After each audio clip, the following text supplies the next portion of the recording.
Hello, wonderful listeners. Welcome to Digo's podcast. This is our third episode. I know it's been a long time, but I had a lot of things going on. Anyway, okay, so today's episode is about 5 strategies for understanding different accents and specific countries' vocabulary. All right, so this is one of the things that most of my students, which are foreign English as a foreign language students, ask me about is the differences between accents. Now, for one thing, it is difficult to start learning another language, right? So it's not an easy task to start learning English, not to mention the different accents we have depending on the country or even the region for within a country.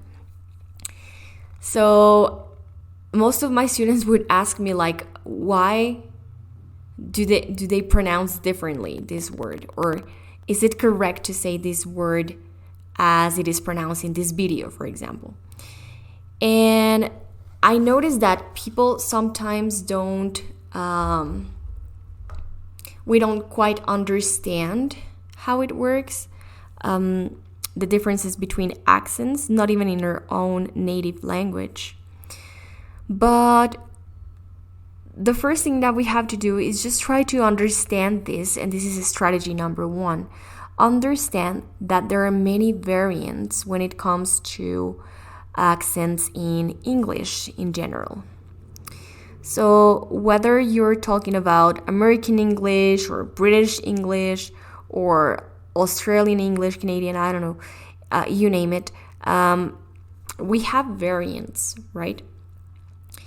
So my recommendation here for students and for you as well, listeners, is to keep an open mind. All right, so just keep an open mind and accept it as it is. I know it might sound a little bit too optimistic, but I mean, that's also another feature of the greatness of a language, right?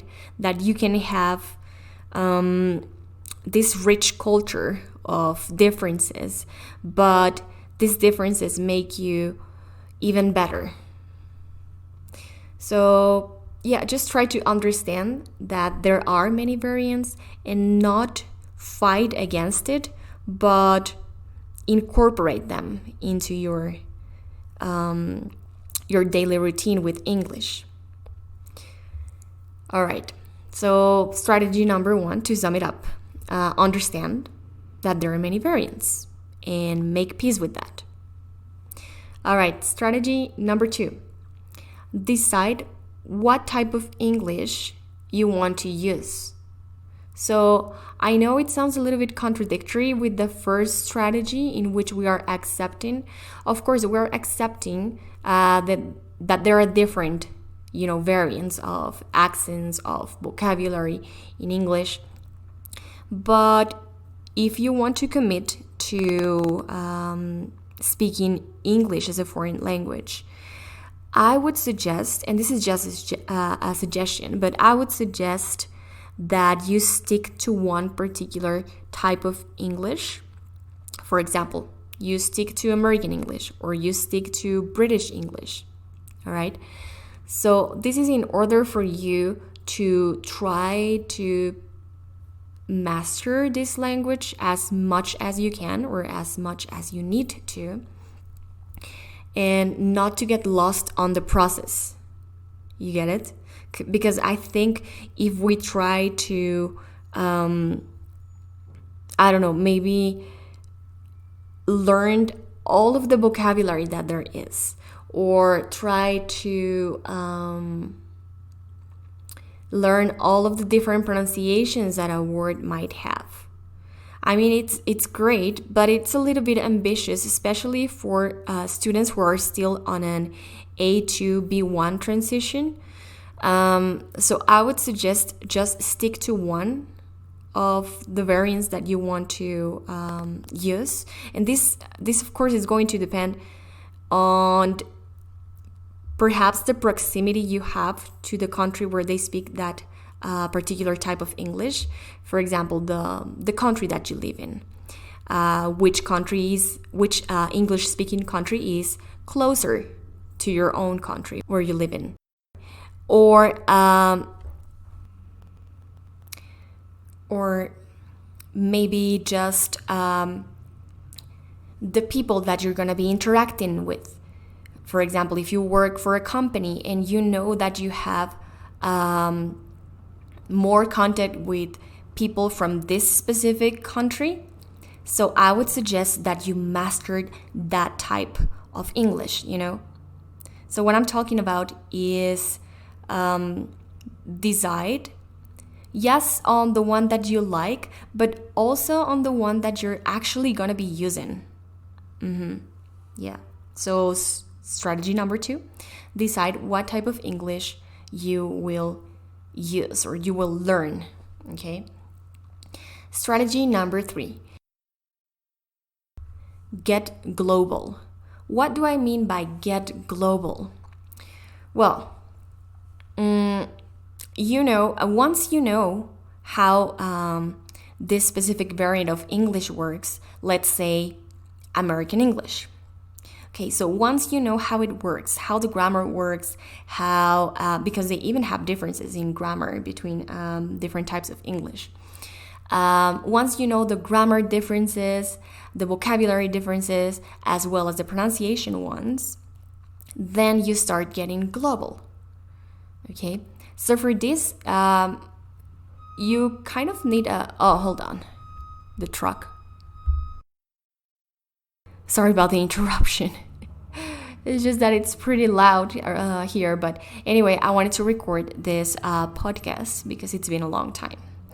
Anyway, so going back to what I was talking about getting global, you're going to need a certain type of, not type of, but degree of fluency in the language in order for you to take this step, okay? So once you have, let's say, a B1 or, I would say B1, transition to B2, I think it's the appropriate time to start getting global, because you're not going to get frustrated. If you do it a little bit before, if you do it transition A2 B1 or early B1, perhaps you're going to get a little bit frustrated. So yes, try to do it when you are already fluent in the language and when you already have some vocabulary, so that you can start thinking about other things, thinking about, how can I say this word but in this specific type of English? And I'm thinking about, for example, one of the first words that I learned was different in British English, for example, because I learned American English first. That was eggplant, the vegetable. And then when I was studying French, I found out that the French word for eggplant was also used in British English. So I was just learning it in another language, But when I found out, I was so surprised. Like, how come they're using the French word, But yeah, so I was not frustrated because I already knew how to express myself in English, or at least American English. And then I just had to incorporate this new vocabulary. Okay, so get global would be strategy number 4, which is pretty much linked to strategy number 5, which is incorporate new vocabulary.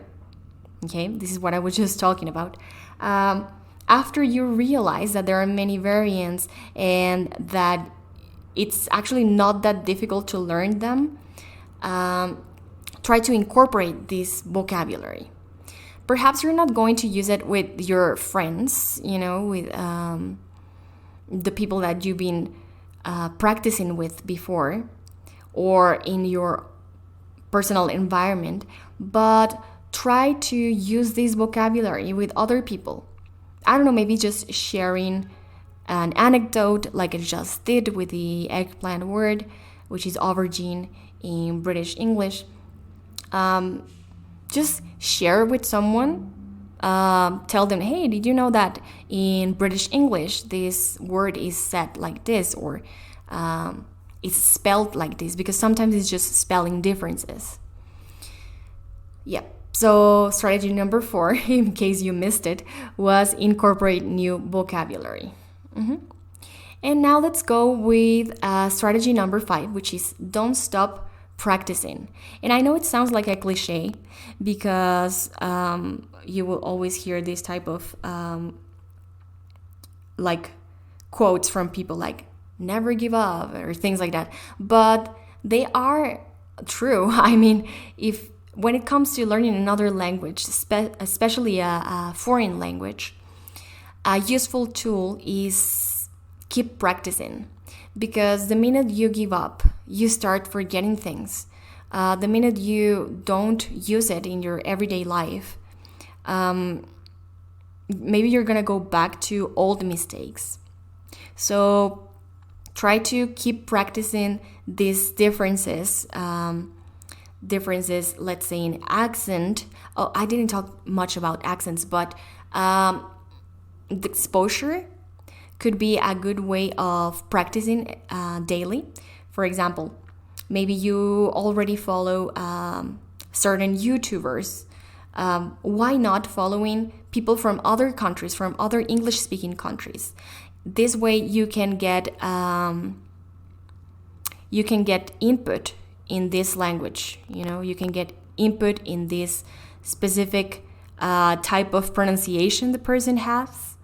So yeah, try to keep practicing and not just, looking at lists or solving exercises. I'm talking about listening to a lot of English. And I would say that's the number one thing. Just listen and listen to the language you want to learn.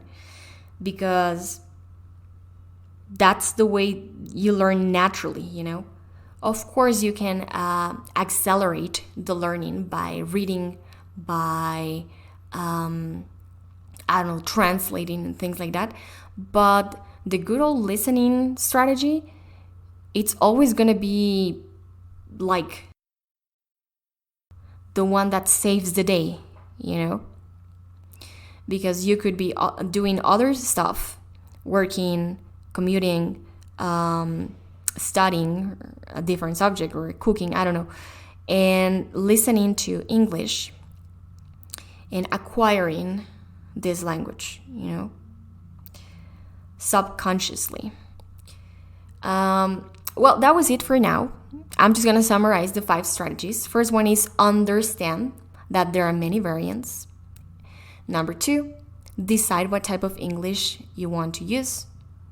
Number 3, get global. Number 4, incorporate new vocabulary. And number 5, don't stop practicing. So if you guys like this podcast, please follow us, subscribe, and give it a thumbs up. I'll see you next time. Bye-bye.